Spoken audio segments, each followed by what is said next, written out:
Call to order the Committee of the Whole meeting for Tuesday, September 24th. First item on our agenda tonight is roll call. Raza? Here. Lancy? Beck? Here. Piper? Here. Solfa? Here. Wolf? Here. Chanzit? No. Barron? Here. Malone is Chanzit. Oh, Malone, okay. Malone's here, okay. Barron? Here. Lehman? Here. Ayazi? Here. Malay? Here. Ewer? Here. Cerrone? Vogelsinger?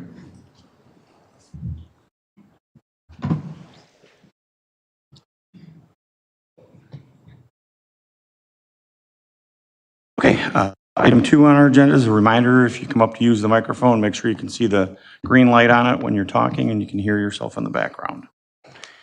And then item 3 is approval of minutes for July 30th, 2024, August 13th, 2024, and September 10th of 2024. Anybody have any corrections? Anything? Motion to recommend to council? So moved. Second. Motion by Solfa, second by Ewer. All those in favor? Aye. Opposed? Motion carries. Anything to be added, changed tonight on the agenda? I think so. Anybody? Okay. We move on to item 5, matters from the public for anything not on the agenda tonight. Does anybody have anything for not on the agenda? Okay. Move on then to item 6, the consent agenda. Alderman Beck.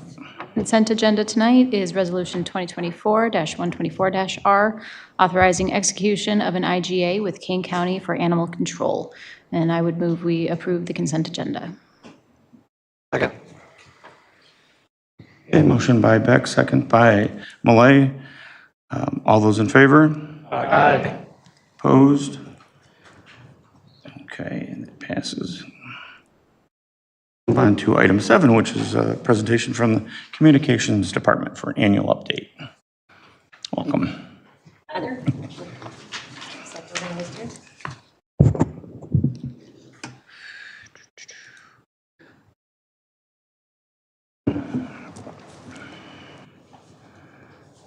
I'm going to make it bigger or no? Is that good? It's fine. Oh, it's fine. Okay. Hello, everyone. Thank you for giving me some time to talk about the Communications Department. Just an annual update. I skipped it last year, but that's because metrics were changing and we had switched the website at the same time, so I waited a year. So when I told Laura I wanted to present tonight and I had a few slides, she said, oh, it would be really nice if the city could do a presentation like Main Street with all the the scrolling videos and things, but I'm pull-down maps old, so you're going to get an total old school, straight-up presentation. Since I was hired here in 2022, there's some new faces here, so I thought I'd just give a brief overview about myself. I joined the staff in 2022, and I've been a Batavian since 2003, so 20 years. I consider myself a townie now. I've been a professional communicator for 39 years. I started out in newspapers in 1985 at the Northwest Herald, the Shaw publication. I went to the Daily Herald, and I ended my career in newspapers at the Tribune in 2015. Then I had a brief career in university marketing at NIU and UIC, and then I got this role here, so I'm super happy to be here. I'm also involved in the community. I'm a former member of the Water Street Studios Board, and I'm a current member of the Flag Day Committee. And my husband and I are Santa and Mrs. Claus. You may see us at the Batavia Boardwalk Shops in December on Sundays. Come see us. So a little bit about the communication department, our channels and assets. So we have one full-time employee, that's me. And then since we have one full-time employee, we need a lot of vendors and partnerships. So we have Phrase, Civic Plus, Monsito. Those are all of our website partners and providers. Reach Media is the lobby monitors. MailChimp is our email server. We use Shutterstock, Canva, Both and Pictures, Orvis Media. Those are all video and photo vendors. And recently, we've added OnSell for notifications. All that comes to a grand total of about $151,000 annually in expenditures for communications. So I'm going to start with the website. So that's the foundation of all our city information. We like that to be the most current source of information for the city. This is the old website, which we updated in August of 2023. Our goal in refreshing the website was to make it a little easier to navigate and more intuitive for people to find what they were looking for when they come to the website. So we had a few tweaks, and you can see on the new website, let's see if this works, I can go out to the website. We changed the navigation at the top to be a little bit more intuitive. We added these buttons here. This was based on the top 10 things that were search terms, so we made it easier for people to get to that information. We update the news, this is called News Flash, but it's news and highlights, and I update this every day. I try to anyway. And then calendar and events, it's just there are two different ways of seeing the same calendar. That's the city calendar. While you're right there, can I ask you one question? You sure can, yeah. Back to the buttons that were up there, when you go and click on something simple like that, like the road diet, is there a simple way from clicking on that just to share that?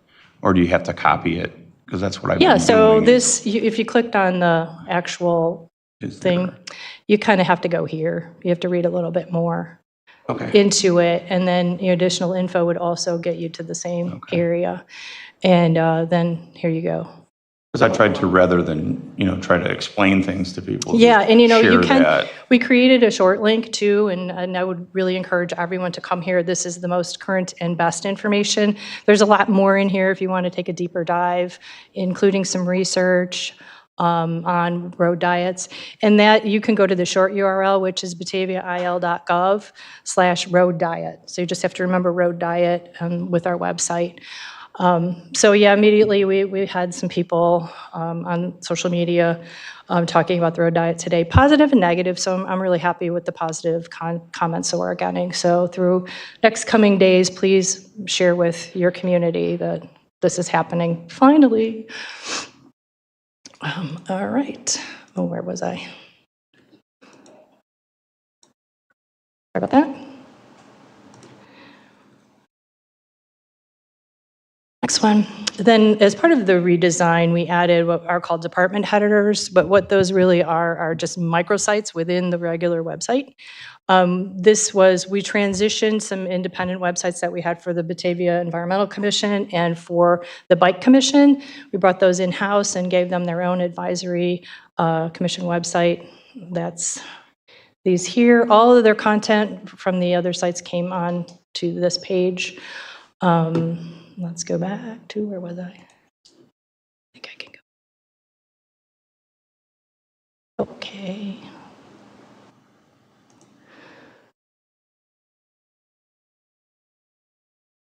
And then we also, and that page had about 837 page views. And then we also created a new website for economic development to facilitate marketing for the city, and that was about 1,200 page views. Those are okay. I think they're pretty good for new web pages and websites, but next year I'd like to work on driving that traffic a little bit more, updating the pages more, and sharing that information on social media. The metrics for the website, the green is this year, that would be August to August, and then the blue is last year, 22 to 23. And for total users, that's unique visitors who come to the website at all, we went up a little bit. We have a little bit over 215,000 total users visiting the website this year. Sessions were about flat, a little bit down, but that's kind of good news because that means people are coming to the website and they're getting their information and they don't have to come back and look at a lot of different pages. Page views are up a little bit as well. And then on the right, we have page views, and these are the 8 top ones, top search items and also pages visited. And pretty evenly, about 20% for the news flash items that are updated every day. Then we get into utilities, services. That's always a big search engine, search and chatbot as well.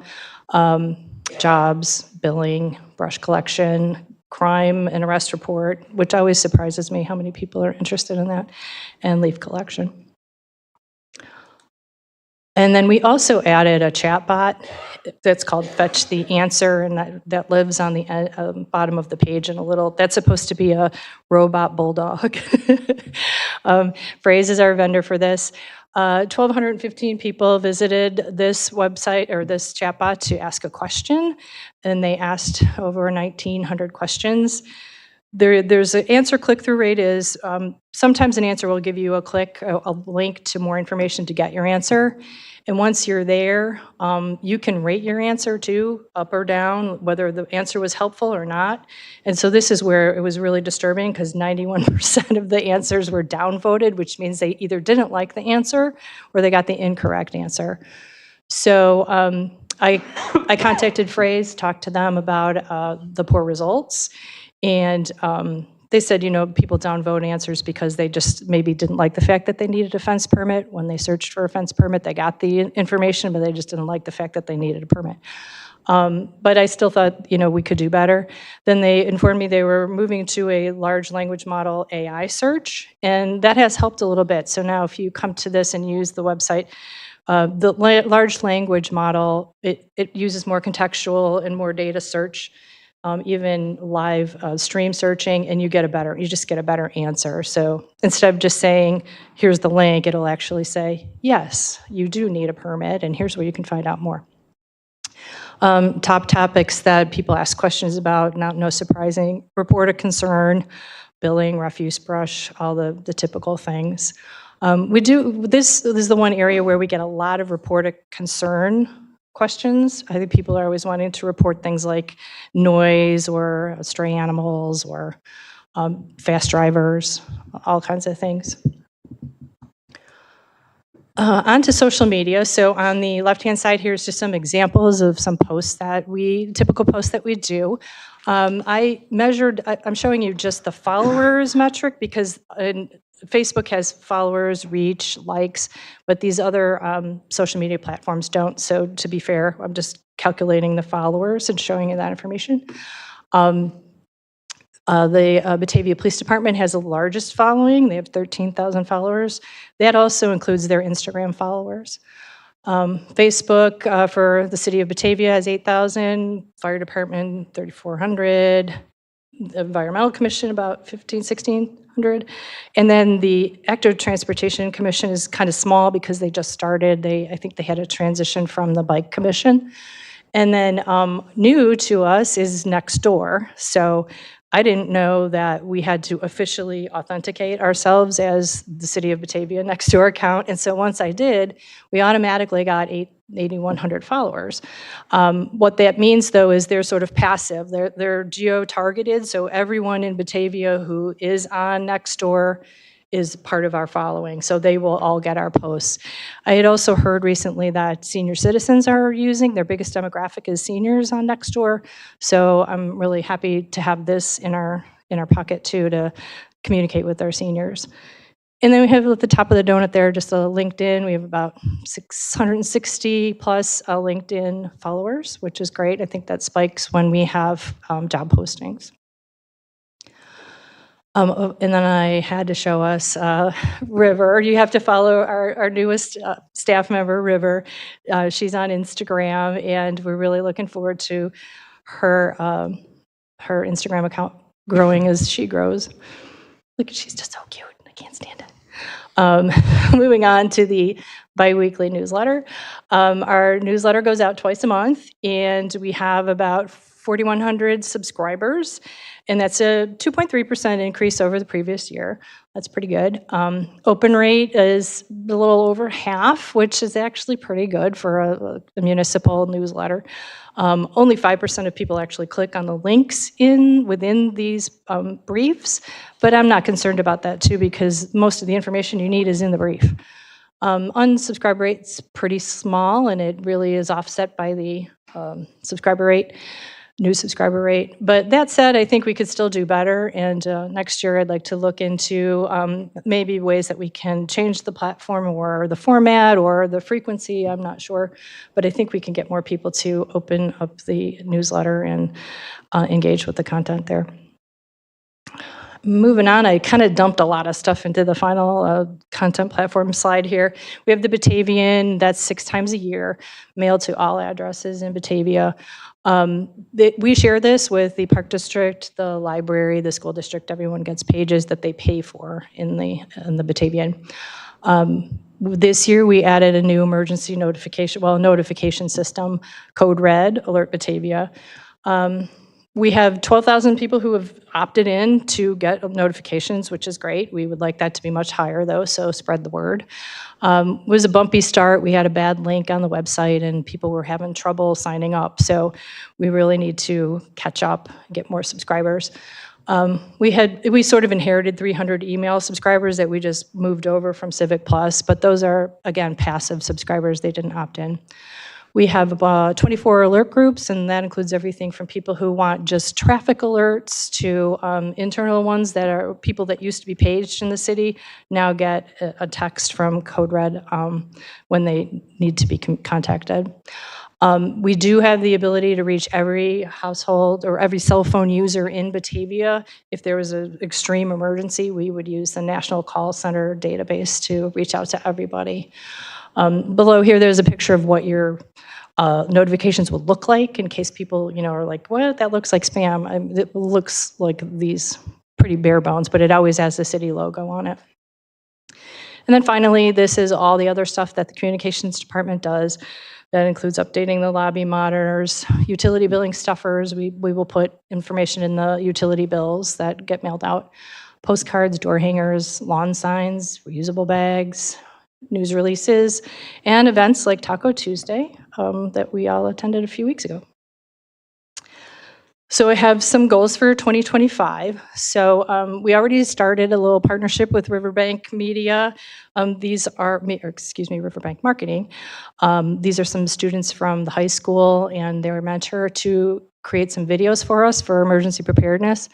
And tomorrow we're going to work with them to create some road diet videos with Rahat and Laura and Sergeant Langston. We're going to tell people how to drive on a road diet. We're going to tell people why we're doing it. And it should be great. And they're going to whip these out before Monday, I hope. So I'm hoping to expand on that partnership. We really do need more videos. That's for engagement. And we'll also hopefully work with BATV as well to create content, share content. Also this year, we instituted an external communications review policy, and this was something that sort of came out of City Council. I think there was a feeling that we weren't communicating as good as we could with some of our residents about some issues. So we decided to institute this policy whereby we would review, Laura and I would review content, just so also we have a situational awareness of what is being sent out, so we know in case residents ask us questions. So we're still working on the implementation of that and seeing how it's going to do. So next year we'll really evaluate the success of it and if we want to make some changes to it. We have also I wanted to improve the content on the website, and I think no one's going to argue this, that it could be better. Some of our search is really poor on the website. We have a lot of old content, things that need to be updated. So it's really hard for one-person staff to do all that. So we partnered with Vicarious Multimedia, not partnered, but we hired Vicarious Multimedia to provide a content audit and review to just hopefully give us some suggestions on how we might improve. So next year, we will evaluate those and hopefully implement those. We would also like to focus on more events that reach a larger demographic. I think the Taco Tuesday was a great start, and I think we'd like to expand on that, maybe do it in neighborhoods, do different type of events. So we were talking about maybe doing an city review or a State of the City address or an event maybe in January or February next year. So we'll be working on that next year. And then recently I met with Wendy and her staff, and we discussed ways that we could publicly recognize and acknowledge the achievements of our own staff during those special weeks, like there's Public Works Week, and there's, every profession really has a recognition week. So we want to be on top of it. So we've created a calendar with everybody's weeks, and we'll be rolling out some ideas and that might involve City Council and some proclamations and things like that. And then finally, I am a part of the AI working group here within the city, and I'm really excited to learn about ways that I can leverage AI to assist in content review and search. And then finally, my final goal is to get that comfort dog that we need for the administration department. Pretty much every department at this point is asking for a comfort dog. Look River at has her, been a though. big Look at hit. her. She's so cute. Yeah. So does anyone have any questions? Lori, do you want to tell a little bit more about Street Stories that was on the last page? Yes. So street stories. Let's see. Can I go back? Oh, wait. What did I do? Where was I? So Street Stories is a new video series that we have partnered with the Riverbank marketing students again, and they went around with Mayor to 5 streets, was it, Mayor? I think it was 5 streets that were named after important people in Batavia. And he talked about those people and why the streets were named that. And so we were thinking we would get 5 videos, but we have the 12, I think. And so we're going to roll those out next month after we're done with emergency preparedness. They're just great. We think they came out really well. And it was just super easy to work with the students. I think they spent maybe 2 hours, Mayor, with you, and they loved the experience. And I think you're going to really enjoy these videos. They're great. And they're only 30 seconds each. So that's like really good short Facebook story size, whatever. If we ever had TikTok or Reels, those would fit there. And these projects have been an excellent opportunity for us to introduce the high school students to what some of the careers are here and opportunities available at the city of Batavia too. So it just has really been great working with them. They're really good to work with. Yeah.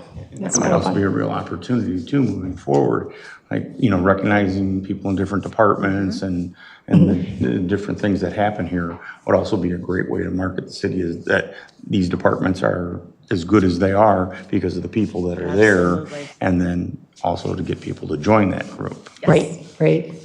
Yeah, we're hoping, through things like the road diet videos we're going to do tomorrow, where we do have Rahat speaking, people will see, oh, we have this engineer here who knows what he's talking about. And it's same thing with Sergeant Langston. We have a police officer that's going to explain something really, really well. So that gets their faces out there.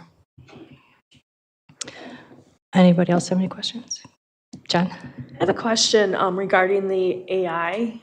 Is there a particular platform that is going to kind of be encouraged for employees to utilize? Is there going to be a policy written? Because obviously, if they go out and use any platform, then it's out there and people may know. That's a great question. Yeah, I'm glad you asked that because, we're a municipality and we're a government, so we can't just, incorporate AI and grab all of our data and who knows where it's going, right? So we have to put some really big gateways around everything. And so our working group is, we are working on a policy. I think there was another municipality, San Jose, was that it, Max? Yeah, so we are also members of the GovAI Coalition, which is a group of over 400 units of government who are working on standardizing policies and other things. And then to that platform, we're looking at adopting Microsoft Copilot. It's not yet available for government clients, so if it was, we would probably want to be moving on that, but we're not there yet. So it's not even an option for us at this time, but that's kind of where we're going. And then one of the other chatbots that we're looking at, a vendor, is CityBot, and they're known in municipal government. They're the only municipal government provider of AI-based chatbots, and several communities around us are using it, Buffalo Grove, Elgin. So I'm very interested in learning more about them and maybe going with that. And that's just AI just for search. So what that does is it just crawls our data on our website to provide answers. But if we were to incorporate just our own chatbot within the city, we would have to be careful that other information, like they weren't going to, when somebody searched for, do I need a fence permit, they don't get Genevas or, or something like that. So I would say at least a year or 2 off from really incorporating AI. Anyone else? No, thank you so much for your time, everyone. Then we'll move on to item 8, which is discussion on timing for moving forward with the master plan for the Batavia Fox River corridor. I can start us off there. There had been a request that was brought to staff to include $200,000 in design engineering for the 2025 budget for the purpose of moving forward with implementation of that Concept B that is part of our master plan for the Batavia corridor of the Fox River. And I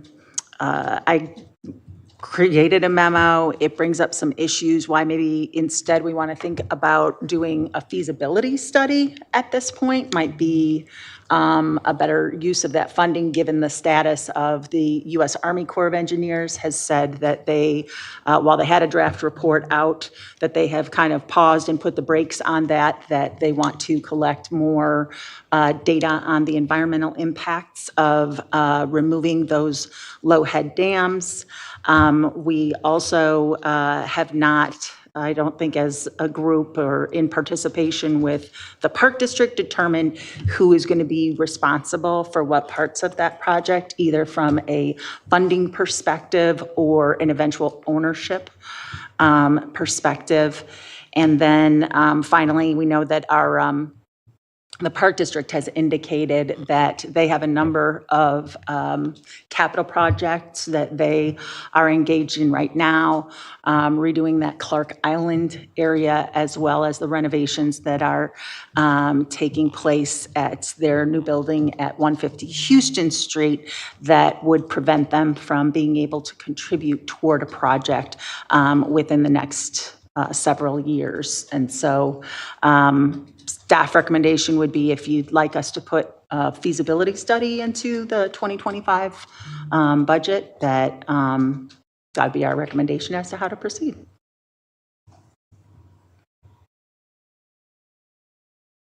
I'll start.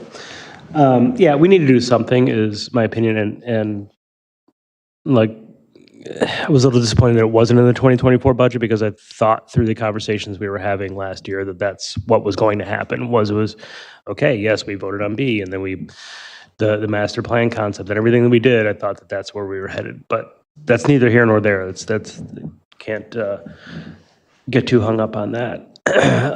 We need to do something, because we've been, no pun intended, treading water on this for over a decade, where we haven't done anything, or we tried to a while ago and that referendum failed. And if anybody had walked the river just before it started raining, and seeing that eventual impact of removing the dam completely and not having something in there is significant. I was up by the Fabian Forest Preserve. There were birds standing in the middle of the river, because the river is that low at that time. So this is not just, hey, this is going to go up to Fabian Bridge, we're going to do some stuff at Fabian Bridge, and it's going to impact, a mile upstream or more. So I want to make sure that we're doing something, because what are those agencies going to do? We're not proposing to go pay for stuff that's happening north of the Fabian Bridge. I'm not sure everything that's included in a feasibility study. I'm thinking of groups that do this for a living. There's one out in Colorado that they would draw it out the way it really is going to look, rather than the poor drawing that was done by Hitchcock, in my opinion, that really did not show what it would look like. If that's what a feasibility study is, it's like, yep, you can do it, and here's kind of what it would actually look like, then I'm in favor of doing that, because at least it gets us somewhere for when we decide to do something, which I thought we already decided. But and I don't want to get hung up. You're talking to the guy that wants to save money all the time. I don't want to get hung up on the cost, because everybody keeps on looking at that big number and saying, oh my gosh, that's a lot of money. A lot of things we do cost a lot of money and don't necessarily give us that return on investment very quickly. I'd probably argue that Werner has still not given its return on investment in the tax dollars raised in that area. But everybody would look at that as success, right? So I don't want to get hung up on the numbers and we're not going to get money, we are going to get money. It's an investment in the future of Batavia. And I think it's a really important thing to do. And I think we could use TIF money because we've got to use that or lose it soon. So that's my thoughts.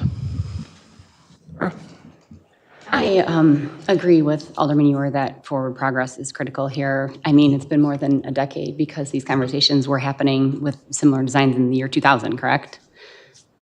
Like there was conversations. I don't want us to put this off for council of 2044. I don't think that's fair. So I think if this is the step that we need to take next, if the Park District is not willing, there's so much information that we need to really confirm, like from the Army Corps of Engineers.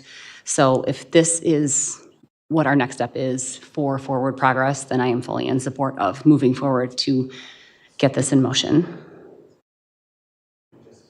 I'll second what both of them said. I really think we need to take whatever steps we have to get this going forward, regardless of where the Park District is, regardless of what ends up actually being in the river when we're done.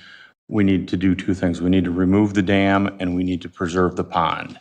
And the two ways to do that, I think, is to get the Army Corps of Engineers involved in this as they're doing their, whatever this latest study entails in total, and find out what the real feasibility is for us to be able to do that. Because I think we're going to take however many cubic yards of concrete out of the river on one side that really need to be on the other side of the river to make the pond an actual pond.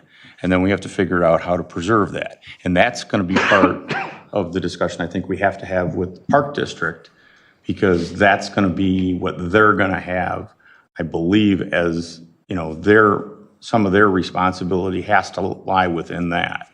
As far as the river and the dam area goes, that's ours already. That's our decision, and that's something that we can move forward with. Just a couple of things. I just want to make sure that we keep in mind that U.S. Army Corps of Engineer has told us if we implement Concept B, that we will not receive any funding to assist us with the removal of the dam and, any other part of that project. They said if we did do a full removal of the dam and we built a berm to preserve the pond with the pump system, that would be something that then we would be eligible for the funding to that if a program is developed, right? Because there's no guarantee that there will be a project for funding, but if there is a project developed, the feds were going to pay 65% and IDNR was going to pay the other 35%. Another important issue that I think everyone should consider is when we first started talking about this project during my tenure, we spent a couple of years turning over every stone we could to find a way that we possibly did not own this dam. And so Concept B would basically be us owning another dam. I just want people to go into it realizing that you're going to have all of the liability associated with that dam. Right now, our insurance carriers are saying, as long as you work to remove that dam, we will insure its property, its personal safety liabilities associated with it, not the property liabilities, but those seem to be very low. But if we were to put something else in, I'm not sure if that's something we would be able to get our liabilities covered for. And that should be part of that feasibility study. That was going to be one of my things, is I think that should be part of the feasibility of it, whether we go forward with that concept. In the end, we really need to know, I'd at least like to ask Yorkville, how did they handle it when they did the redo that they did in the river down there? Do they own that? Do they insure that?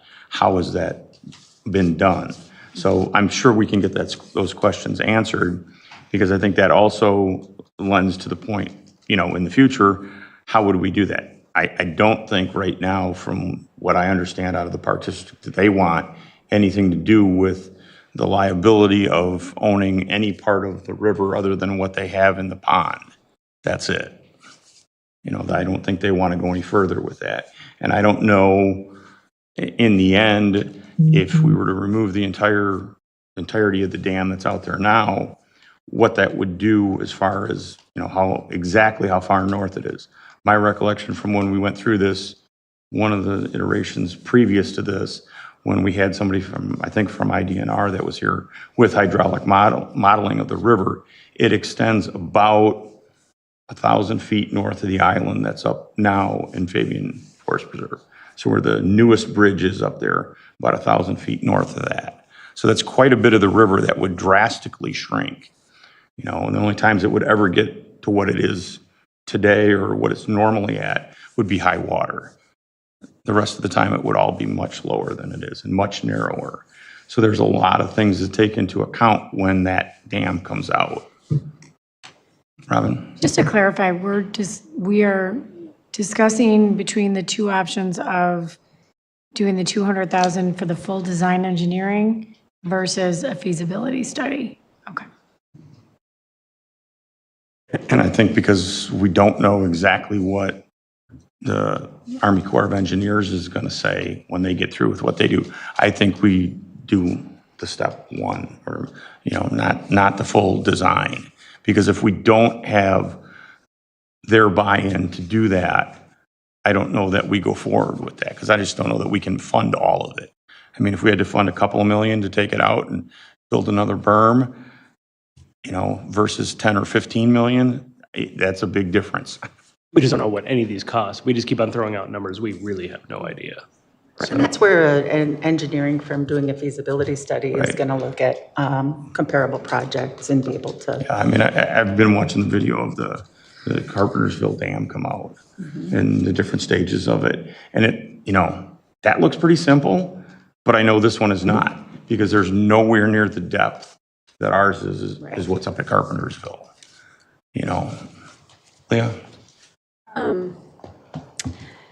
I know we went back and forth and spent hours on this in the past years. And I know when the 8 of us voted in favor of concept B, it was in light of waiting for the feasibility study and perhaps the engineering study and seeing what the cost is and seeing like what the plan was. It was a yes to moving forward with concept B. It wasn't necessarily a we are sticking to this no matter what, but it was a let's keep getting information. And I think that's what we're asking for tonight is, okay, we haven't had any additional information since voting for concept B, and we want more information. We want that feasibility study because, as Mark said, we're trying to make decisions based on a concept design without having any idea what that means, really, like what it means to the river, what it means to downtown Batavia, what the cost is.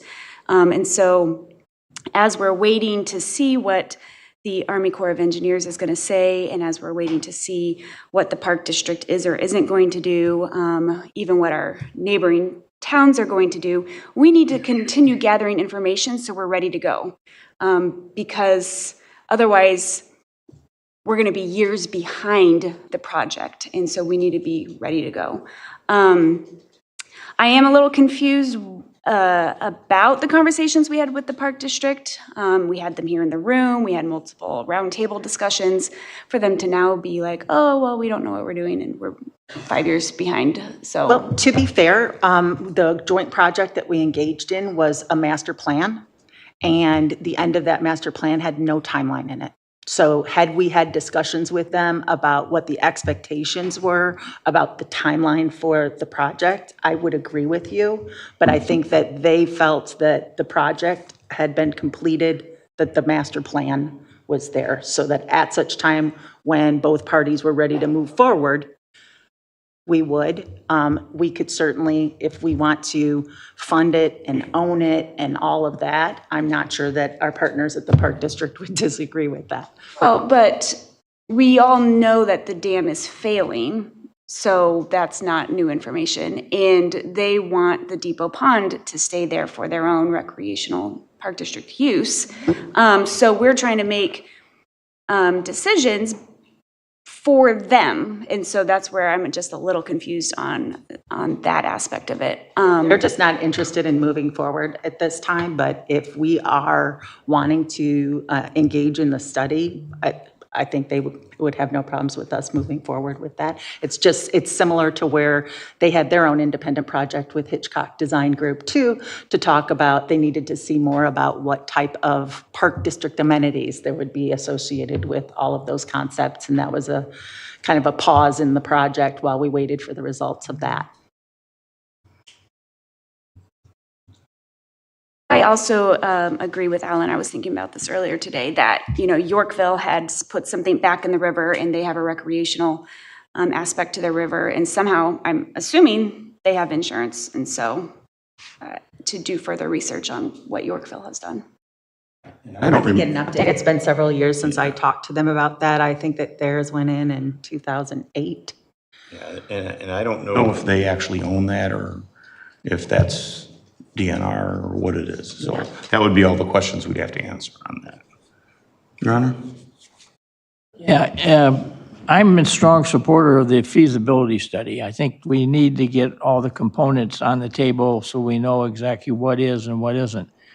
I will share with you that I can't remember when it was a long time ago, but the Illinois Department of Natural Resources showed up one day, and they were nosing around on this thing, and they were asking a lot of questions about the Depot Pond, and it was, that was man-made and dug to help facilitate the U.S. Wind Engine and Pump Company, which was down there now where Walgreens and all that was. So that was creating a second body of water to do that.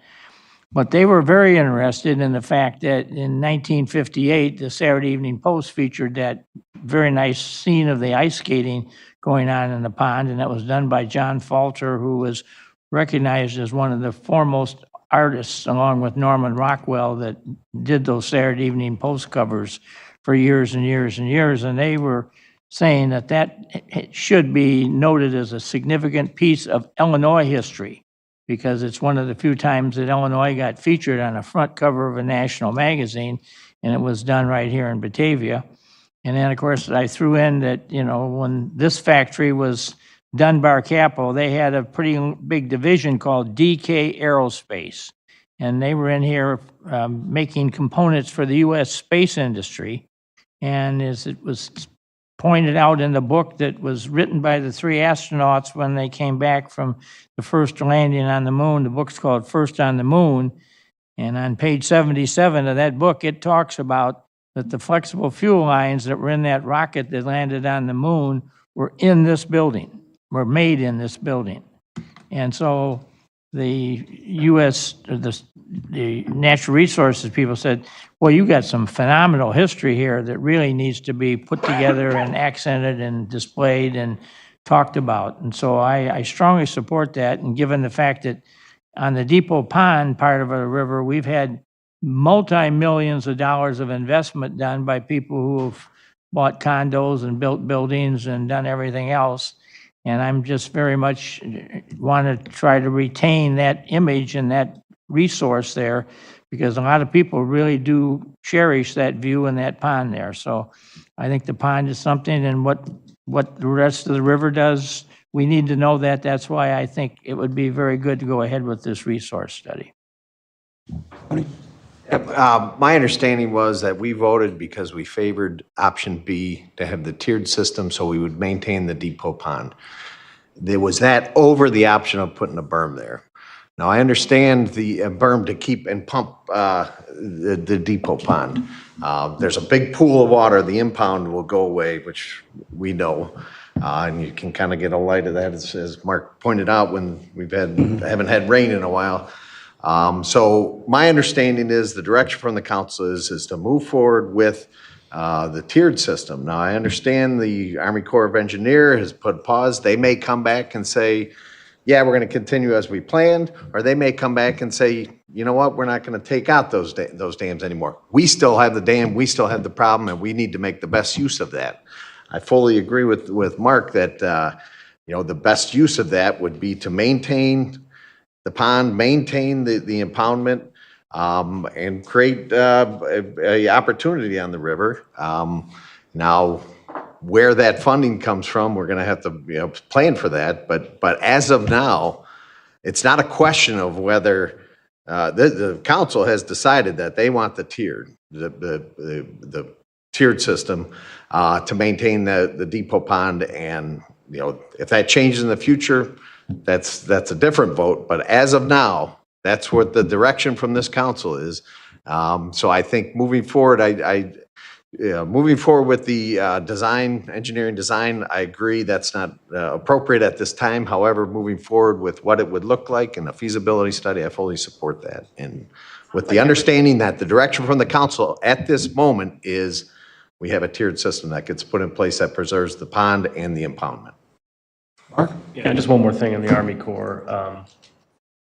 Having known some of the work for the Army Corps, their funding is all determined by Congress, so there's nothing that says we can't just go and talk to Congress and say, hey, you said no, they said no, but we just talk to our representatives and say, yeah, but, and they control those purse strings. So just because they say no now doesn't mean that it's no forever, so. Chris? So just in rebuttal to some of the comments that have been made, there were several people who were against option B.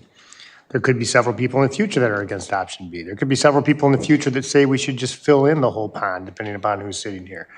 There's actually no reason to go forward with an engineering study that costs that much money. That's number one. Number two, if you want to make sure that the pond is maintained and stays a pond, the way to do that would be the berm. Everybody knows that.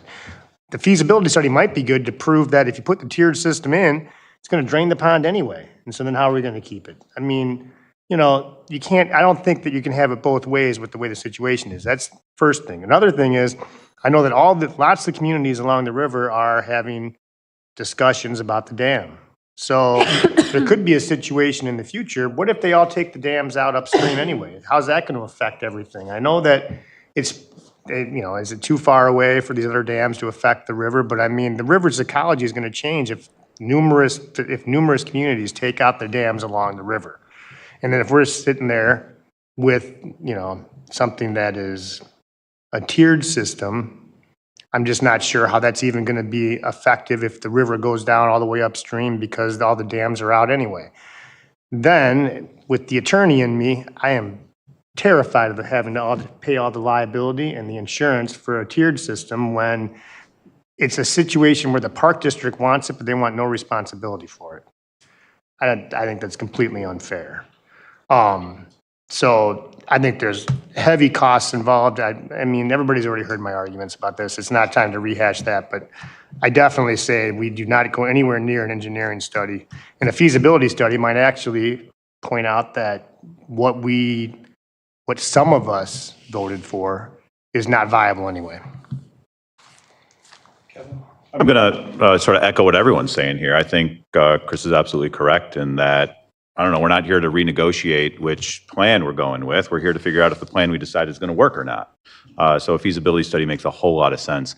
I think an excellent point was brought up is that the Army Corps has agreed to do these things in the past, and they've agreed not to do them in the past. In my experience, which is not insignificant in building in-river recreation systems, the Army Corps can be moved. They can be moved pretty effectively. The state can be moved pretty effectively, and that we're not sort of passive actors in this, even in the slightest, right? We can leverage our role as a municipality and our funds and such to get, to move these folks around, which is just sort of a long-winded way of saying, what are we waiting around for everyone else for, right? If the park district doesn't want to do something, it's still our river, still our dam. If the park district does want to get on board, great, let's bring them along. If the Army Corps wants to get on board, let's bring them along. If they don't, let's not. All of that hinges on, does this plan actually work? So a feasibility study seems to be sort of, whether we go with it or we change directions, got to know if it's going to work, don't we? I would just finish off by saying that once we get the feasibility study, though, that's a no-go point. I think at that point, then we pick our plan, stick with it, start raising funds, leveraging funds, putting pressure on the organizations around us to get it done so that we're not 10, 20 years down the line like we have been in the past.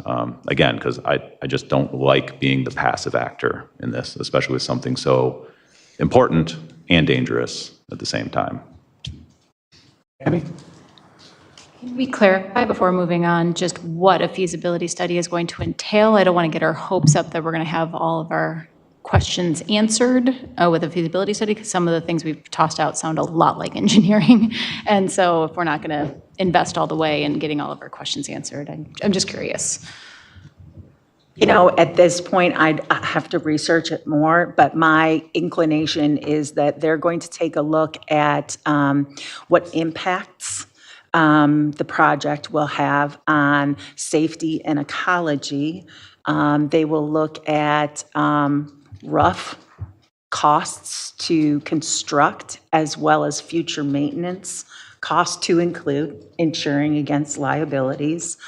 But I also think they'll look at the permitting aspect of it too. And again, they're going to look at it in terms of what is the current environment for permitting new dams in rivers. So I think those would probably broad brush be the areas that they would look at. And if you can think of other areas that you want to put into a request for proposals. We'll also talk, if asked, they'll talk about the economic viability. What is that long-term? What does that do? Because that is some of the stuff that company out in Colorado has done. Hey, you do this, and here's the economic benefit. And then they'll go back and show you, here's these communities that have had this economic benefit from this. They will talk fish passage. They will, here's how you design it so the fish get through. Here's how you design it to still improve aeration and things like that. So they'll talk about those things, what you can do, and then what those costs are associated with that. And again, I think we all need to keep and remember that, the goals that I think, even if we didn't like one plan or the other, the goals were twofold. The dam goes and the pond stays. Those were the two things that we talked about, and how we did it was what we differed on. I think now we have to figure out, is it feasible? Is it something that we can move forward with on our own? Do we have to have other agencies participate in it? And, where do we go from there? I think of the South Dam coming out, that really didn't affect anything around here. They can go in and show us pretty simply with the cubic flow rates at the different spots that they have measured on the river, that the flow is not going to change whether the dam is broken or the dam is whole. The same amount of water goes through the system. It's just how does it do it and when does it do it? If it floods and there's no dam there, it goes through a lot quicker. If there is a dam there, it gets held back and it goes a little bit slower. But the same flow goes through there. So I'm not too worried about whether we're by ourselves or whether everybody does it. It's not going to make that big a difference in the middle of the section of the Fox River. So are we agreed that we want to move forward feasibility-wise, not engineering-wise yet?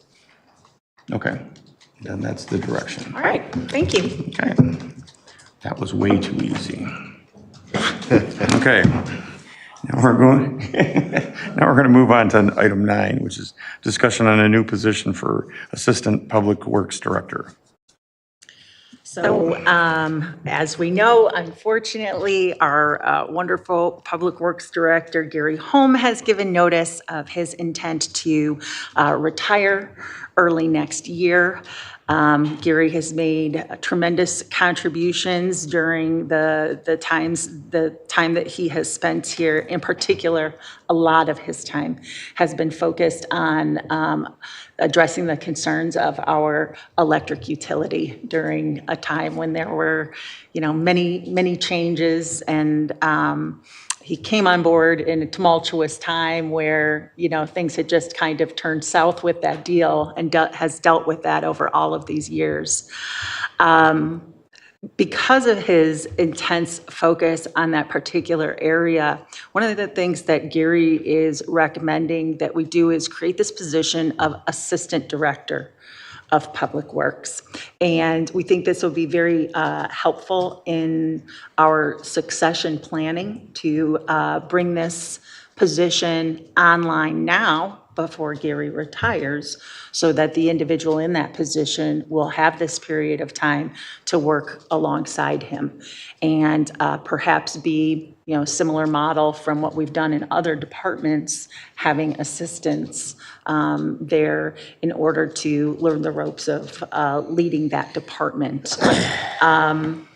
Gary mentions in his memo some of those areas where an assistant would have significant contribution in departmental strategic planning, policy creation, review and revisions, enhancing safety and compliance programs, and organizational efficiency reviews, and even an APWA accreditation effort that we could undertake. We just haven't had the bandwidth to be able to pursue things like that.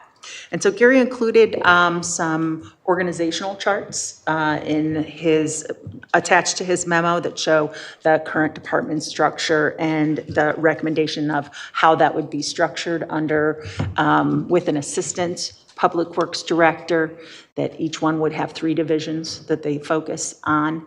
Whomever had the electric kind of aptitude at that point would have the electric utility on their side. But we are proposing that we implement this position immediately so that we can post it in October and give that person the benefit of working alongside Gary for the next 3 to 4 months. We discussed this, I think, a little bit back when we rearranged the PPS and streets. Yes. And tried to, separate out some of the divisions into their own separate entities where that was going to be part of the planning moving forward. So I'm not afraid of that. I think that's a good idea to be able to have multiple people that can handle the operational setup that we have as we've grown into the model that we have now. So I don't know if anybody else has comments on it. Tony? Yeah, it makes sense to me. You mentioned, Laura, other departments, we've done that. We've been doing with the police department, similar, where there's, 2 deputies, but we've expanded that to the fire department. We're seeing the benefits of that. It's a pretty complex operation that Gary's in charge of, and I valued what he's brought to the table for us, and I know there'll be some big shoes to fill, and any assistance we can give to things we can put in place, I support that. I always think too, moving into the future, it's not just about the one retirement that's today. It's about how does the organization progress for the next decade or the next 2 decades? How do they get through that, and how does it work, and does it work well for them? And it is always a great thing if we can promote people from within our organization without having to look externally for these positions. Institutional memory, which I think Yes. we've brought that up countless times. That is extremely important. Yeah. Not opposed to it. I think it's a decent idea. I guess what I was hoping to see a little bit more in that memo is like, what haven't we done that we're going to do outside of that accreditation? That it's like, hey, we can do better in these things, but have there been things that we like? Here's all the things that we've just kicked the can on forever, because I don't really get a sense of that from the memo. It's like, here's where we can make some improvements, but not like these have been like major pitfalls. I mean, I haven't heard a lot of these concerns in the past 7 years, so that's my only concern there. So what I would say, and this is a huge one, that in the city has its strategic plan, and the fire department also has a strategic plan at this point. Each department within our organization should have their own strategic plan that cascades down from the larger strategic plan. There isn't the bandwidth within the Public Works Department to do that, and that's a very huge thing. I mean, they have responsibilities that are part of the current city strategic plan, but ideally, they would have a plan that covers all of the different operations within their division. So I think that is one huge thing. The other thing is the organizational efficiency reviews that he is talking about here, looking at the way that we do things today and recognizing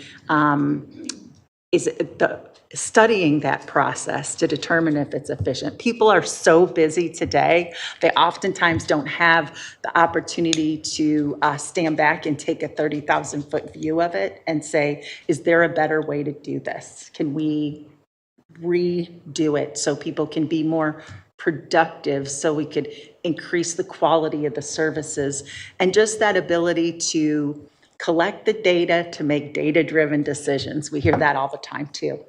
Yeah, and I'd be like super in favor of what we did for economic development is to, hey, let's bring in an outside party, because there is so much institutional knowledge. And every time I've hired somebody new and I'm like, hey, don't just keep doing things because that's the way we do it. You promote from within and you have all this leadership that is the same people that have been doing it all the time. And maybe we're not looking under the rocks the way somebody normally would. And if we threw that as part of that, hey, okay, great, but let's give you some outside perspective on ways to do things differently, since it is a lot of good institutional knowledge of Batavia, but not necessarily a good perspective on other ways to do it. I'm in support of this. It was definitely something that we talked about during the retreat. And the one thing that I really see that's going to be up and coming that we've talked about is definitely with our electrical department and the changes that'll be coming down the pipeline in the next couple of years with the move to some green energies and also making sure that our infrastructure is in place to support that. I can see that as being a very long-term project that needs a lot of focus. And I think that splitting them up into these will allow the person that has the electrical department and engineering underneath them to really have a good focus on putting that together. Yeah. I just want to say I've been sitting here listening to the conversation from the alderman, and I'm very pleased to hear what I heard, that most of you all recognize that this is a very valuable position. And if you think about it, you start with water, sewer, and electric, but then there's all kinds of other sidebar avenues that run into this department, be it drainage and be it street lights and being, wastewater and the sewer. I mean, there's just a lot of moving parts here. And we got to make sure that we got somebody in line that's got a staff with them that is able to handle all this stuff. And we've done a good job under Gary's leadership, I think, to do that, but we want to maintain that and continue to do it. And just going forward here, it looks like there's going, as we've talked many nights here, there's other things that are on the table that are coming knocking on our door that we're going to have to take a look at, and we should have, a knowledge and a background. Just bringing in all the technology that's now being suggested that has to be brought in to integrate into these systems. There's just a lot of moving parts. So I appreciate the idea and the support that we're hearing from the City Council, so thank you very much. Not much of the budget year left for it, but that shouldn't be a problem for the budget to handle that position for this year. And then we figure it out during our budget cycle for next year. Yes. Okay. Thank you. Then we will move on to item 10, project status. Just a few things. The planning and zoning staff are attending the American Planning Association Illinois Division Annual Conference all of this week down in Champaign.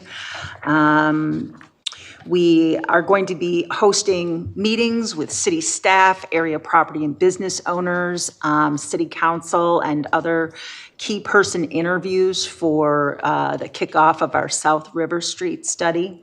We've hired Housiel Levine again to assist us with that. And they plan to have an elected officials roundtables tentatively scheduled for you on October 2nd. I believe that starts at 6:30.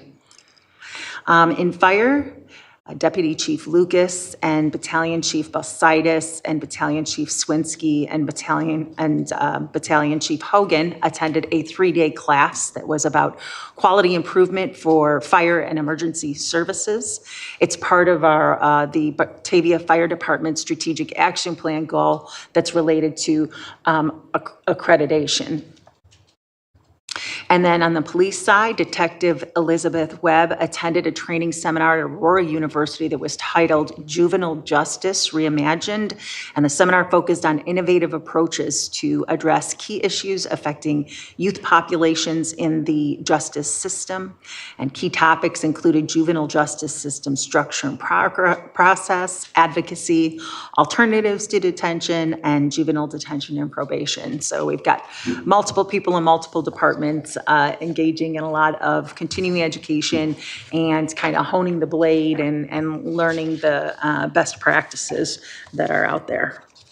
And that's all I have. Also, we're gonna, as Lori mentioned, we're gonna be creating some videos tomorrow to help explain a little bit more about the road diet, and maybe we can weave in there some of the feedback that we've received from the community about some of the concerns that they have. One of the things, I think the biggest thing I'd like people to know is we're scraping off lines and we're putting new lines on there. This is not a construction project. We're not building curbs. And so if for some reason we find that it is causing more concerns than the issues that it was meant to alleviate, then we have the opportunity to change it back. But it's our hope that it will be similar to other projects that are going on from coast to coast here in the United States, some of which are 20 years old at this point, which have shown a significant increase in the safety of everyone on the road, motorists, pedestrians, and bicyclists included. Yeah, I would add, if just some of the comments I saw, because I don't think that there's gonna be a shoulder, and then people are like, oh, getting around the garbage trucks and Amazon, just like any other street, you pass with care. Yes. Probably something that needs to be stated in there, because I know that people are like freaking out. They're gonna, oh, the line's behind all these things. No, it doesn't, it's not how it works.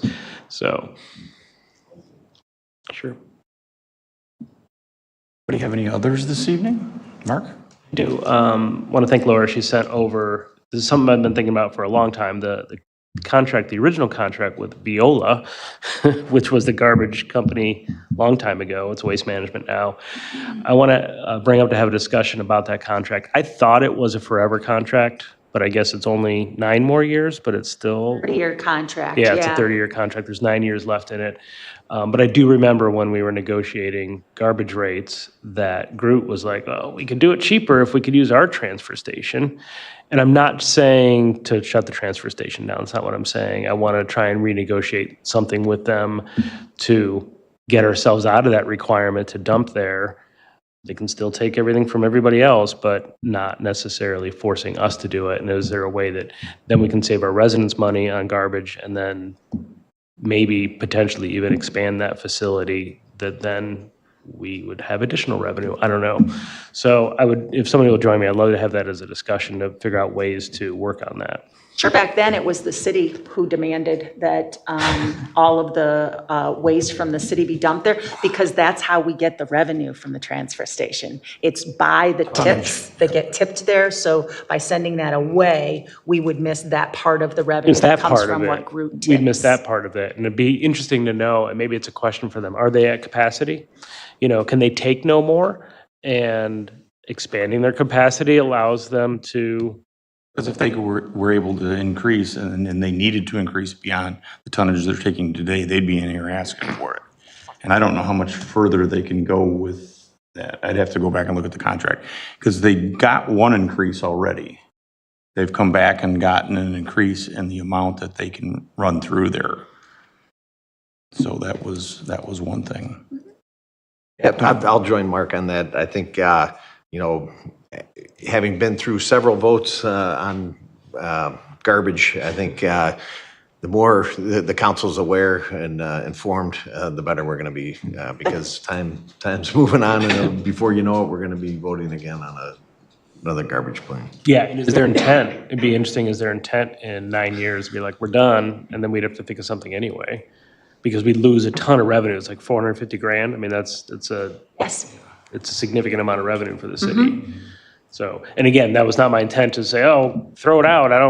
No pun intended. I don't want to get rid of that. I just want to see if there's other things that we can explore. Also might be a good time to discuss with them as the owners of that, what their intentions are when the contract's Exactly. up. So maybe it's, yeah, maybe that takes a few weeks to get some information from them and say, hey, we're interested in talking about this. What are your plans?